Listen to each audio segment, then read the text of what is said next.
Canada, and the architecture of inherited authority. Episode 4, The Architecture of Authority.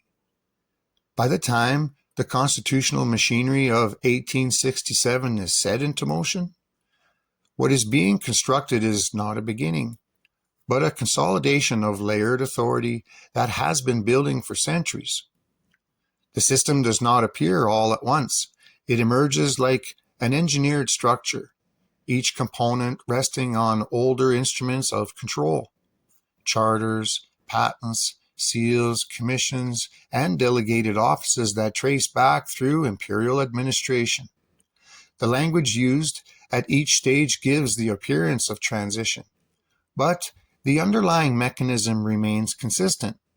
Authority is never handed over in a single act. It is transferred, reframed, and reissued through instruments that maintain continuity while altering appearance. The creation of the Dominion framework is presented as a political solution to instability, but it functions more like a structural reorganization of an existing hierarchy. The key offices remain intact. The Crown continues as the originating source of executive legitimacy. The Governor-General remains the central operating instrument through which executive authority is expressed. What changes is not the source of authority, but the scale and administrative distribution of it. The appearance of regional governance is expanded, but the core structure remains anchored in the same originating framework established through imperial instruments. This is where the pattern becomes important. Each constitutional development does not replace the previous one. It overlays it. The earlier system is not removed. It is absorbed. The letters patent of 1763 established executive governance in the province of Quebec. The later administrative reforms do not dissolve this origin point. They extend it, reassign it, and embed it into a wider structure. When the province of Canada is later reorganized, and when new territorial arrangements are introduced, the same pattern repeats: reclassification without discontinuity, restructuring without rupture. Within this framework, 1867 is not the moment of creation, but the moment of architectural formalization. The British North America Act is treated not as a founding contract between sovereign entities, but as an imperial statute that consolidates governance structures already in motion. The language of union and federal arrangement describes administrative design rather than a merger of independent authorities. The provinces are positioned as managed jurisdictions within a broader system that, rather than sovereign participants entering an equal agreement. The emphasis is not on independence, but on organized distribution of authority under a continuing central source. What makes this structure difficult to see within the narrative itself is the consistency of legal language over time.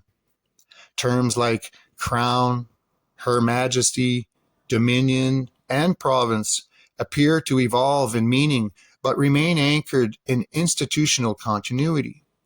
This creates a layered effect where each generation interprets the system through its present terminology, while the underlying framework remains tied to earlier constructs. The system does not require constant redefinition of authority. It relies on inherited definitions being carried forward and assumed to still function in the same way. The critical point in this sequence is not a single document, but the relationship between documents: the letters patent, the constitutional statutes, the administrative revisions, and the territorial transfers all operate within a connected chain of authorization. Each one references the authority of the previous layer. Each one depends on continuity rather than reinvention. In this sense, Authority is not created, it is propagated. When viewed through this lens, the transition period leading up to 1931 takes on a different character. The Statute of Westminster is framed as legislative independence, but within the structure of continuity, it represents a shift in administrative responsibility rather than a complete break in authority. The system does not collapse or restart. It adjusts eternally. The machinery remains intact, but the operational control becomes more localized. The question that arises is not whether authority changed, but whether the foundation it rests on was ever reconstituted in a way that would justify the appearance of independence. This is where the perception of sovereignty becomes central. If authority is continuously derived through an unbroken chain of instruments, then sovereignty is not a single event, but a condition defined by recognition within that chain. If, however, sovereignty is defined as originating directly from the governed population, then the entire structure must be reinterpreted as administrative rather than foundational. The tension between these two perspectives is what drives the entire narrative forward. By the early 20th century, the structure appeared complete on the surface. A functioning parliamentary system, regional administrations, and a formalized constitutional identity. But within this model, completion is not the same as resolution. The system is fully built, yet still dependent on historical authorization layers that were never independently reissued by the populations they govern. It is a structure that operates through inherited legitimacy rather than reset legitimacy, and this is where the wrecking ball of interpretation begins to move through the architecture.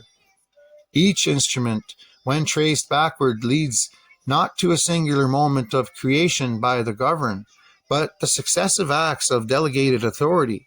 Each delegation references another. Each layer depends on the prior layer's validity. Remove any assumption of continuity, and the entire structure becomes a chain of confidential authority rather than an origin of independent sovereignty. What remains, then, is not a conclusion, but a pressure point, a system that appears stable under its own internal logic, but whose legitimacy depends entirely on whether its foundational assumptions are accepted as continuous or challenged as inherited. The architecture holds together only as long as each layer is accepted without re-examination. Once examined, each connection becomes a question rather than a fact. And it is within that question that the next phase of the series begins to form.